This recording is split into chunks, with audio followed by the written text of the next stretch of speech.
फतेह बहादुर सिंह गिल इस बार चुनावी मैदान में है सतीश महाना यानी कि बीजेपी के मंत्री के खिलाफ। कितना भरोसा है इस बार महाराजपुर में और किस आधार पर?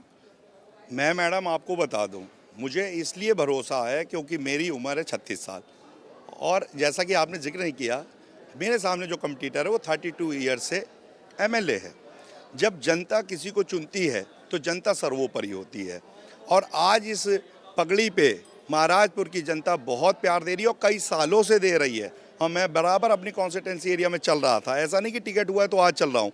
और मैंने संघर्ष किया है बेरोजगारी के खिलाफ। मैं जेल भी गया 2 अक्टूबर को।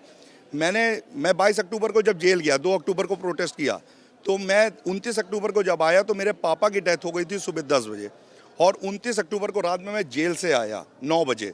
तो मेरी ज़िंदगी में कुछ नहीं है, मैंने रोजगार और इनके हॉस्पिटल है 50 करोड़ का। मैंने इनसे कहा आप ऑक्सीजन और बेड दे दीजिए मंत्री जी, लोगों की जान बच जाएगी, बहुत दुआएं मिलेंगी। किसी की जान बची हो तो आप बता दीजिए। मैंने इनसे कहा 5 स्कूल हैं, आप मिनिस्टर हो, कम से कम आप फीस माफ़ करिए 6-6 महीने की। मैं गारंटी देता हूँ इस बात की, जो फीस माफ़ करेगा तो सारे स्कूलों को फीस माफ़। मुद्दा क्या स्थानीय यही होगा या फिर कोई बड़े मुद्दे पर भी बात होगी? हम हो चाहे मीडिया चैनल हो चाहे जनता हो, वो कहती है हमें अच्छी शिक्षा, अच्छा स्वास्थ्य, अच्छा रोजगार। ये तीनों चीज़ें तो हमारी रीढ़ की हड्डी है, हमारे देश की। पगड़ी के आधार पर हो रही है कि साइकिल की जीत के आधार पर? साइकिल तो बिल्कुल चल रही है। अब साइकिल के ऊपर जब पगड़ी बैठी होगी तो सोने पे सुहागा हो जाएगा। ये तो बहुत अच्छी बात हो गई मैडम। बीजेपी कह रही है समाजवादी पार्टी करहल में अपनी सीट नहीं बचा पाएगी। अच्छा, पहले और दूसरे चरण में क्या हो रहा है इनका? कैंपेन ही नहीं कर पाए हैं, भगाए गए खेतों खेत। आप ही लोगों ने दिखाया चैनल में, बहुत अच्छी तस्वीरें आ रही थी, थैंक यू उसके लिए। इस बार किस आधार पर भरोसा है? वो कौन से 3 मुद्दे जिसके आधार पर जनता आपको वोट करके भरोसा देगा?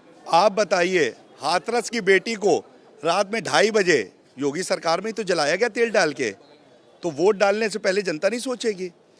कमलेश तिवारी जी की ब्राह्मण थे, अच्छे थे, एक साफ सुथरी छवि के बोलने वाले व्यक्ति, उनकी सरकार मुख्यमंत्री आवास से कुछ किलोमीटर पे दिन दिहाड़े हत्या हो जाती है, तो क्या जनता ये सोच के वोट नहीं करेगी?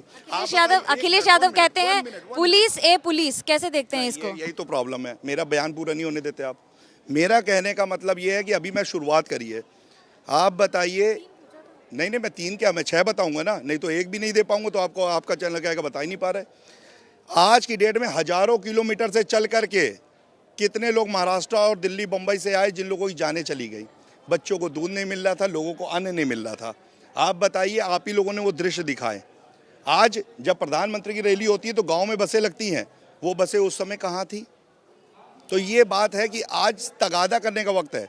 और आपके चैनल के माध्यम से अपील करना चाहता हूँ कि देश की जनता, प्रदेश की जनता, जहाँ जहाँ चुनाव हो रहे हैं, जिन जिन राज्यों में हो रहे हैं, मेरी कॉन्स्टिट्यूंसी के साथ साथ आज वक्त है, वोट देने का आपके पास अधिकार है। बाबा भीमराव अम्बेडकर जी ने दिया था, आज तगादा करने का भी अधिकार आपके पास है। जब आप इन सारी बातों को कह रहे हैं तो क्या इस बार जीत का भरोसा अपनी सीट पर या सरकार बनाने का?